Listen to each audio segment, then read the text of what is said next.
mudah-mudahan anak-anakku semua dalam keadaan sehat walafiat untuk menerima materi bab 1 yaitu objek IPA dan pengamatannya.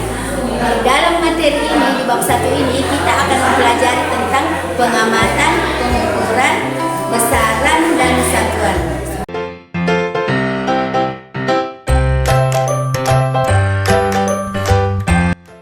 Nah, yang pertama akan kita pelajari adalah objek ilmu pengetahuan alam. Adik-adik sudah tahu apa saja sih yang kita pelajari dalam IPA? Ya, benar. Jadi, yang kita pelajari dalam IPA adalah segala benda yang ada di alam berikut dengan interaksinya. Contohnya apa tuh? Contohnya misalkan interaksi antara air dengan makhluk hidup atau interaksi antara tumbuhan dengan udara yang ada di atmosfer. Seperti itu.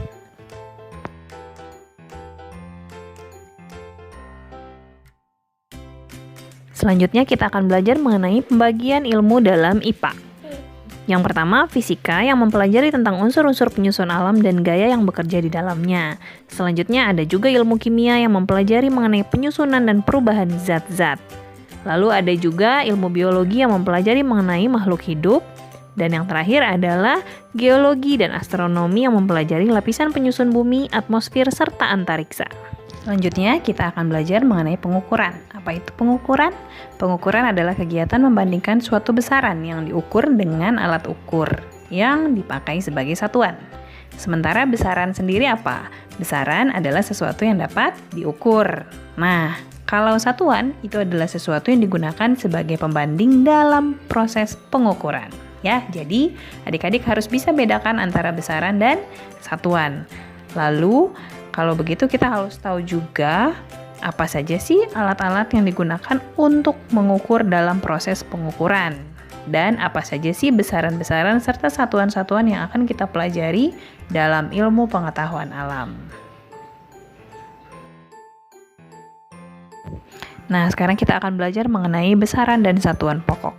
Besaran pokok adalah besaran yang merupakan hasil dari pengukuran, bukan merupakan hasil perhitungan atau operasi antar besaran ya. Contoh misalkan panjang.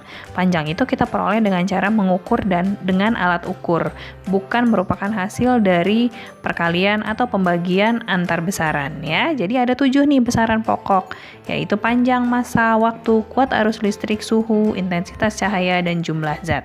Seperti yang tampak di tabel, adik-adik bisa lihat ya satuan-satuannya masing-masing.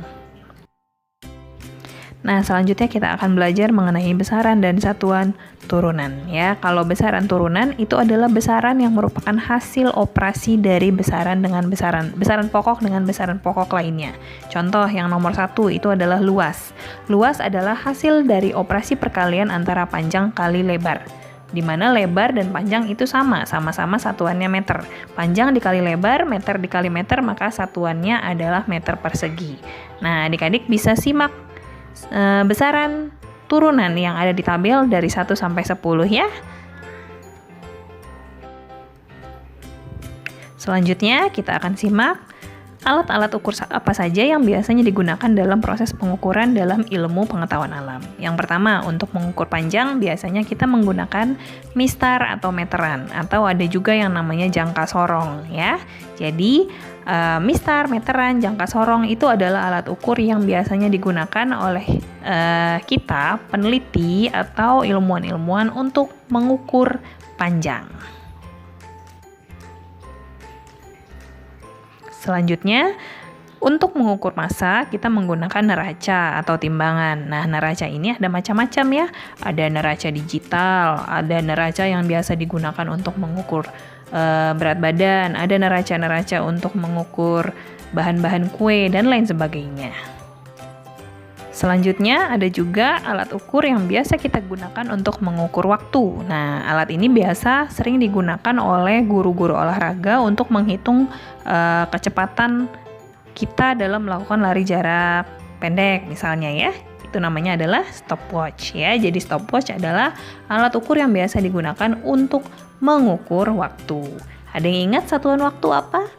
Satuan waktu adalah second ya. Berdasarkan sistem internasional, satuan waktu adalah second atau detik.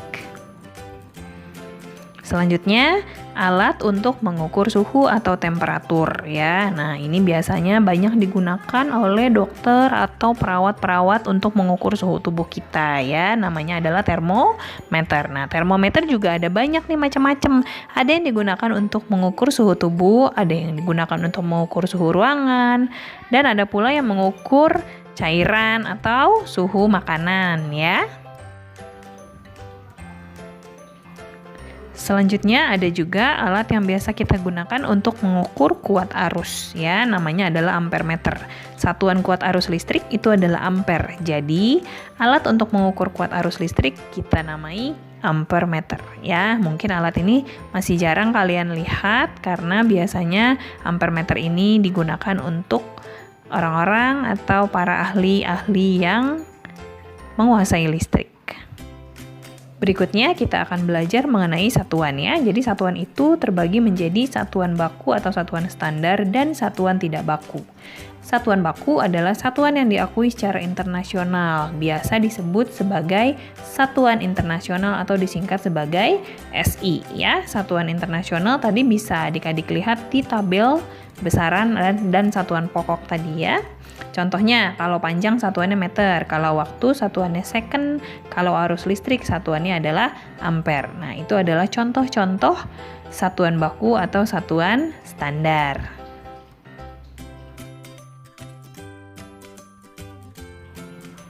Selanjutnya adalah satuan tidak baku ya. Satuan tidak baku ini adalah satuan yang bukan merupakan satuan standar. Kenapa?